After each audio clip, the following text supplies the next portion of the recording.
இருக்கிற மீனம்பாக்க விண்ணூர்தி நிலையில என்ன வசதி குறைவு? யாராவது ஒரு பயணி இதை விட பெரிய விண்ணூர்தி நிலையம் கட்டி கொடுன்னு அரசுகிட்ட கேட்டாங்களா? கோயம்பேடு பேருந்து நிலையத்தில் வசதி குறைவா இருக்கு, இதை விட பெரிய பேருந்து நிலையம் கட்டி கொடுங்கன்னு கேட்டாங்களா? இங்க பாருங்கய்யா, கோயம்பேடு பேருந்து நிலையம் தேவை, மீனம்பாக்க விண்ணூர்தி நிலையம் தேவை, 4 வழி சாலை என்பது தேவை. இதுக்கெல்லாம் இடங்களை கொடுத்தது என் மக்கள் தான்.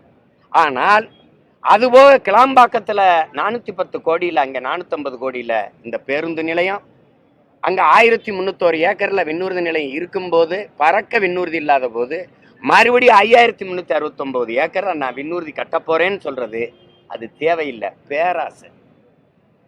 புரியுதா உங்களுக்கு? பேராசை. எங்க பாட்டன் வாபூசி பேர்ல, என் தாத்தன் காமராஜ் பேர்ல இருக்கிற துறைமுகத்திலேயே ஏற்றுமதி இறக்குமதி 40-50 விழுக்காடு தான் நடக்குது, இன்னும் முழுமையா இல்லை. அங்க வந்து சரக்கு அப்படியே காத்து கிடக்கு, ஏற்றுமதி ஆகல, சரக்கு கப்பல்லே இருக்கு, இறக்குமதி செய்ய முடியல. அப்படி ஏதாவது பிரச்சனை கேள்விப்பட்டியல? அப்புறம் எதுக்கு நீ 6110 ஏக்கர்ல யாரை கட்டுற? எது கட்டுறா நீ? இது இயற்கை துறைமுகம், அது செயற்கை துறைமுகம். மறுபடியும் என் மலையை உடைப்ப, பல லட்சக்கணக்கான டன் கல்ல கொண்டாந்து கொட்டுவ.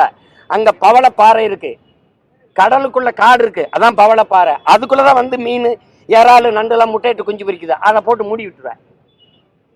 புரியுதா நான் சொல்றது? நீ செயற்கையா கொண்டு கல்லை கொட்டி என் கடலை மூடுவ, அது எவ்வளவு பெரிய பேராபத்து. இந்த துறைமுகத்துல உனக்கு என்ன பிரச்சனை? எதுக்கு நீ கட்டுற 6111 ஏக்கர்ல? அது அரசு கட்டுதா? தனியார் முதலாளி அதானி. நீ என்ன பண்ற? இந்த ஏர்போர்ட் யாருக்கு? இதை இண்டிகோ தான் பரப்பாரு, இதை இண்டிகோ தான் பரப்பாரு.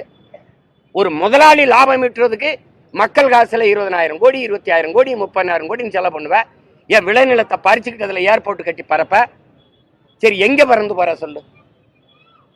எந்த ஊருக்கு பறக்கிற?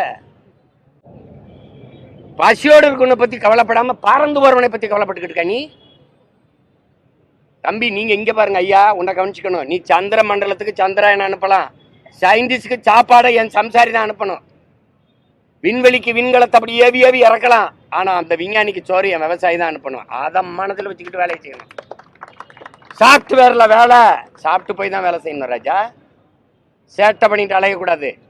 பங்களாதேஷ்லையும் இலங்கையிலையும் வந்த பொருளாதார நெருக்கடி இந்த ட்ரம்ப் போட்டதுல இப்ப நெசவு முழுக்க முடிஞ்சு போச்சு. இனி எல்லா தொழிலும் பாதிக்கப்பட்டோன்னு வருவாய் இல்லாம, சோத்துக்கு வழி இல்லாம வீதியில வந்து போராடும் போது நீங்க எல்லாம் தனி விமானத்துல வேற நாட்டுல போய் இறங்கிருவீங்க. நாங்க எங்க போறது?